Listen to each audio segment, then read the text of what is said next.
Hello! Hi అండి. ఈరోజు మనము ఈస్టర్ కోసము గుడ్లతో కాకుండా పన్నీర్‌తోని గుడ్డు కర్రీని చేసుకుందాము. ఈ పన్నీర్ గుడ్డు కర్రీలో ఇంగ్రీడియెంట్స్ ఏమేమి వేశాను, ఎంత క్వాంటిటీ తీసుకున్నాను, ఏ విధంగా చేశాను అని ఎక్కడ స్కిప్ చేయకుండా వీడియో మొత్తం చూసి మీరు కూడా ఒకసారి ట్రై చేసి నాకు కామెంట్ పెట్టండి. అయితే మీరు ఈ రెసిపీ చూడాలంటే నా ఛానల్‌ని కూడా సబ్స్క్రైబ్ చేసేసుకోండి. మీకు ఈ రెసిపీ నచ్చితే తప్పకుండా లైక్ చేసి మీ వాళ్ళందరికీ షేర్ చేయండి. ఇక మనము లేట్ చేయకుండా రెసిపీలోకి వెళ్ళిపోదామా మరి. ముందుగా ఒక కప్పు పుట్నాల పప్పుని మిక్సీ జార్లో వేసుకొని మెత్తటి పౌడర్లా చేసుకోవాలి. ముందుగా మనము గుడ్డు లోపల ఉండే పచ్చసొన కోసము ఈ పొడిని ప్రిపేర్ చేసుకుంటున్నామండి.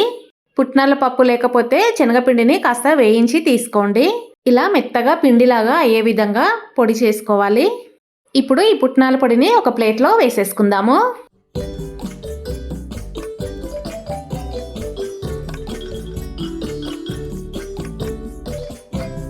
ఇప్పుడు మనము చేసేది పచ్చసొన్నకు కాబట్టి ఇందులో పసుపును వేసుకోవాలి.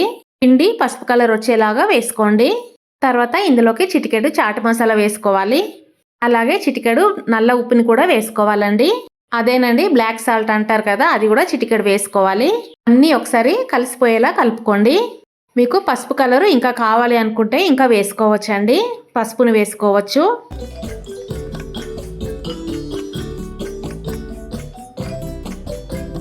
తర్వాత ఈ పొడిలోకి 2 స్పూన్స్ వంట నూనెను వేసుకుందాము. నూనె పిండిలో మొత్తము కలిసిపోయే విధంగా కలుపుకోవాలి.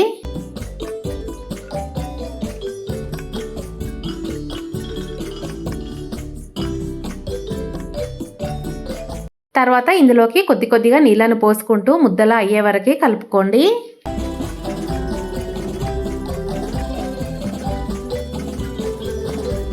పసుపు కలర్ కొద్దిగా తగ్గినట్టు అనిపిస్తుందండి. నేను కొద్దిగా పసుపును వేసి కలుపుకుంటున్నాను.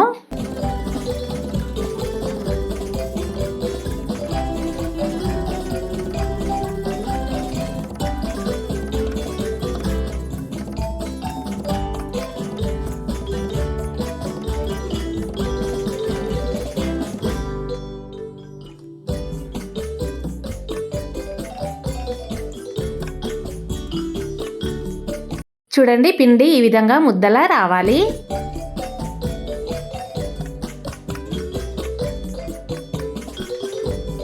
పిండి ఈ విధంగా మెత్తగా రావాలండి, స్మూత్గా ఉండాలి. ఇప్పుడు ఈ పిండి ముద్దని ఒక బౌల్లో వేసి కవర్ చేసి పక్కన పెట్టేసుకుందామండి.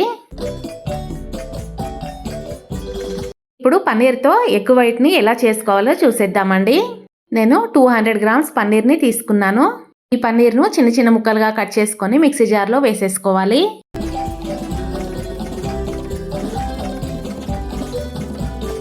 తర్వాత ఇందులోకి 2 స్పూన్స్ కార్న్ ఫ్లోర్ని కూడా వేసుకోవాలి. అలాగే 1 స్పూన్ మైదా పిండిని కూడా వేసుకుందామండి.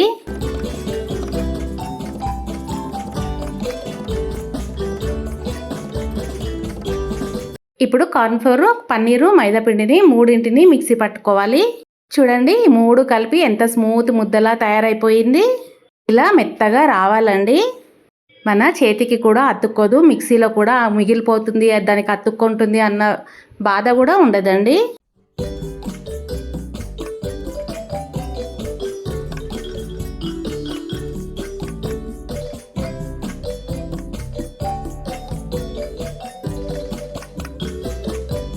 ఇప్పుడు ఈ పన్నీర్ ముద్దలోకి 1/2 టీ స్పూన్ బ్లాక్ సాల్ట్ని వేసుకోవాలి. బ్లాక్ సాల్ట్ పన్నీర్ ముద్దలో చక్కగా కలిసిపోయే విధంగా కలుపుకొని నేను వీడియోలో చూపిస్తున్న విధంగా చేతితో కాసేపు ఒత్తుతూ కలుపుకోండి. మనము పన్నీర్ ఎగ్స్ని తయారు చేసి ఉడికించేటప్పుడు పగిలిపోకుండా ఉంటాయండి. మీరు నా ఛానల్ని సబ్స్క్రైబ్ చేసుకొని సపోర్ట్ చేయండి. మన ఛానల్లో ప్రీవియస్ వీడియోస్ కూడా ఒకసారి చెక్ చేయండి. మంచి మంచి వీడియోస్ ఉన్నాయండి. ఎన్నో యూస్ఫుల్ అయ్యే వీడియోస్ పెట్టానండి. అలాగే ఎన్నో హెల్దీ రెసిపీస్ కూడా ఉన్నాయి, ఒకసారి లుక్ వేసేసేయండి. మీకు నచ్చిన రెసిపీస్కి తప్పకుండా కామెంట్ పెట్టండి, తప్పకుండా ఒక లైక్ కూడా పెట్టండి.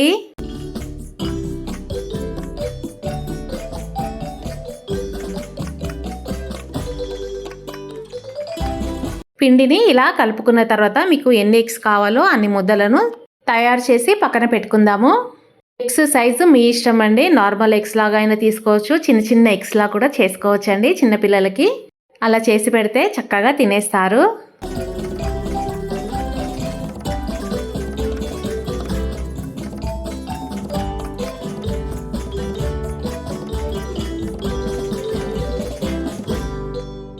ముందు తెల్లగుడ్డు కోసము ఉండలను సపరేట్ చేసి పెట్టుకున్నాక పచ్చగుడ్డు కోసము మనము ముందు తయారు చేసి పెట్టుకున్న పుట్నాల పప్పు పొడి ముద్దను తీసుకొని చిన్న చిన్న ఉండలుగా చేసుకోవాలండి. ఈ పెద్ద ఉండలు ఎన్ని ఉన్నాయో చిన్న ఉండలు కూడా అని చేసుకుందాము. నాకు పెద్దవి 8 వచ్చాయి, చిన్నవి కూడా నేను ఒక 8 చేసుకుంటానండి. మీకు ఒకవేళ పచ్చసొన ముద్ద మిగిలిపోతే ఎక్కువగా ఉంటే కనుక ఈ ఎగ్ కర్రీలో కలుపుకుంటే ఎగ్ కర్రీ చిక్కగా వస్తుందండి.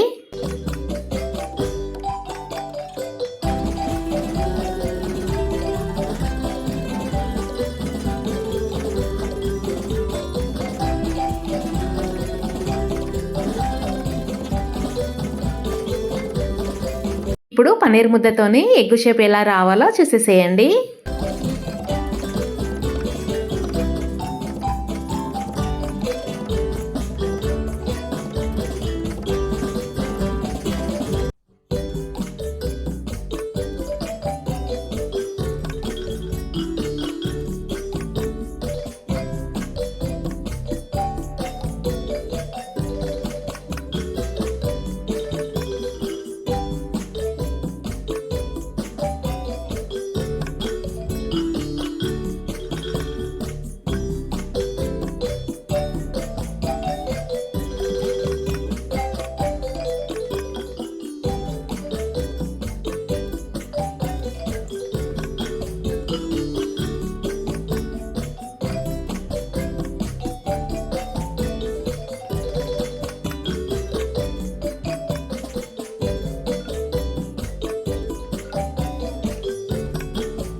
చూడండి మన పన్నీర్ ఎగ్స్ రెడీ అయిపోయినాయి. ఇప్పుడు పైనుంచి కాస్త మైదా పిండిని చల్లుకోవాలి. ఇప్పుడు ఎగ్స్ని మనం ఉడికించుకోవాలి కాబట్టి స్టవ్ పై గిన్నె పెట్టి కొన్ని నీళ్లు పోసి మరిగించుకోవాలి. తర్వాత తయారు చేసి పెట్టుకున్న పన్నీర్ గుడ్లను వేసి ఒక 5 నిమిషాలు ఉడికించుకోవాలండి. మనము పన్నీర్లో మైదా పిండి వేసాం కాబట్టి ఒక 5 నిమిషాలు ఉడికించుకుందామండి. మీరు మైదా పిండిని వాడకపోతే డైరెక్ట్ గానే వండేసుకోవచ్చండి. ఒకసారి ముందు నూనెలో ఫ్రై చేసిన తర్వాత వండేసుకోవచ్చు.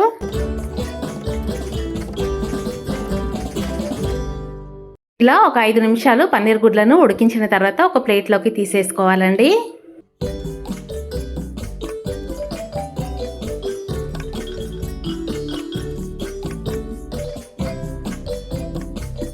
ఇప్పుడు గ్రేవీ కోసము వేయించి పెట్టుకున్న ఉల్లిపాయలను 2 గుప్పెళ్ళు తీసుకొని మిక్సీ జార్లో వేసుకోవాలి. నా దగ్గర వేయించిన ఉల్లిపాయలు ఎప్పుడు ఉంటాయండి. నేను బిర్యానీ కోసమని ఇలా రెడీ చేసి పెట్టుకుంటాను. ఇవి పాడవకుండా ఉంటాయండి, ఎన్ని నెలలైనా కూడా పాడవకుండా ఉంటాయి. మీకు ఒకసారి చేసి చూపిస్తాను, వీడియో పెడతాను. నేను ఈ ఉల్లిపాయలు మామూలుగా నూనెలో వేయించినవి కాదండి, దీనికి ఒక పద్ధతి ఉంది, అందుకే ఇది ఈ కలర్ వచ్చింది. మీకు మరొకసారి ఈ ఉల్లిపాయలను ఎలా చేయాలో వీడియో పెడతానండి. ఇలా మిక్సీ పట్టుకున్న తర్వాత చూడండి ఇలా పొడి పొడిగా వచ్చింది. తర్వాత ఇందులోకి ఒక 10 కాజు పప్పులను వేసుకోవాలి. ఇది పూర్తిగా ఆప్షనల్ అండి, మీ దగ్గర ఉంటే వేసుకోండి, లేదా పల్లీలను కూడా వేసుకోవచ్చండి. పల్లీలను వేయించి వేసుకోండి, కమ్మగా వస్తుంది గ్రేవీ. వేయించిన ఉల్లిపాయలు కాజు మిక్సీ పట్టిన తర్వాత 2 పెద్ద టమాటాలను కడిగి చిన్న చిన్న ముక్కలుగా కట్ చేసి వాటిని కూడా వేసి అందులోనే పేస్ట్ చేసుకోవాలి. ఇలా మెత్తగా పేస్ట్ చేసుకోండి.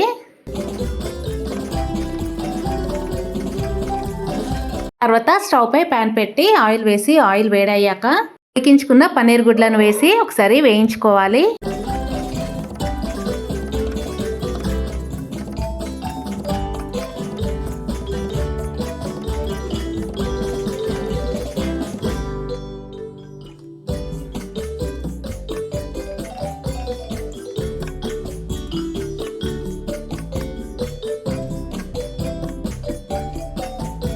లైట్‌గా వేయించుకుంటే చాలండి. ఎందుకంటే మనము గుడ్లను ఉడికించుకున్నాం కాబట్టి లైట్‌గా వేయించుకుంటే చాలు.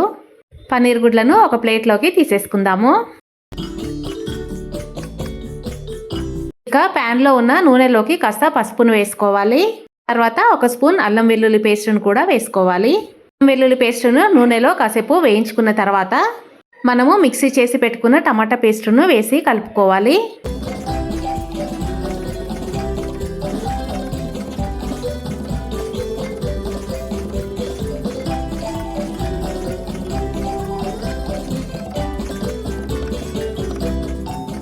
తర్వాత ఇందులోకి 2 స్పూన్స్ కారం పొడిని వేసుకుందాము. కారం పొడి వేసిన తర్వాత ఒకసారి కలుపుకొని అలాగే రుచికి సరిపడా ఉప్పును కూడా వేసుకోవాలి. తర్వాత ఉప్పును కూడా ఒకసారి బాగా కలిసిపోయేలా కలుపుకోండి. తర్వాత ఒక స్పూన్ జీలకర్ర పొడిని వేసి కలుపుకోవాలి. ఇక చివరిగా ఒక స్పూన్ ధనియాల పొడిని కూడా వేసి కలుపుకోవాలి. కాసేపు ఉడికిన తర్వాత పెరుగును కూడా వేసుకొని కలుపుకోండి. పెరుగు ఆప్షనల్ అండి. పెరుగు వేసుకుంటే ఇంకా బాగుంటుంది టేస్ట్. కలర్ కూడా చాలా బాగా వస్తుంది.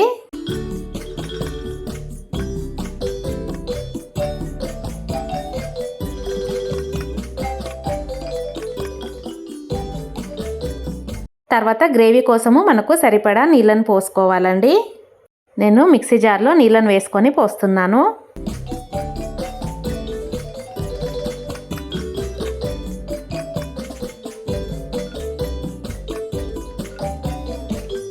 ఇలా ఉడుకుతున్నప్పుడు కొద్దిగా కరివేపాకును కొద్దిగా కొత్తిమీరను వేసి ఉడికించుకోవాలండి.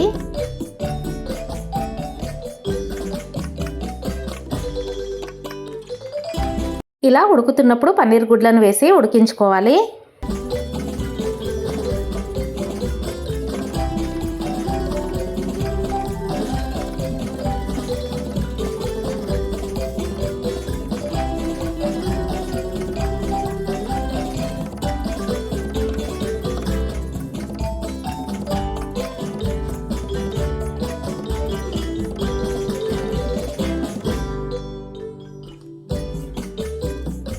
పన్నీర్ గుడ్లను ఒక 2-3 నిమిషాలు ఉడికిస్తే చాలండి.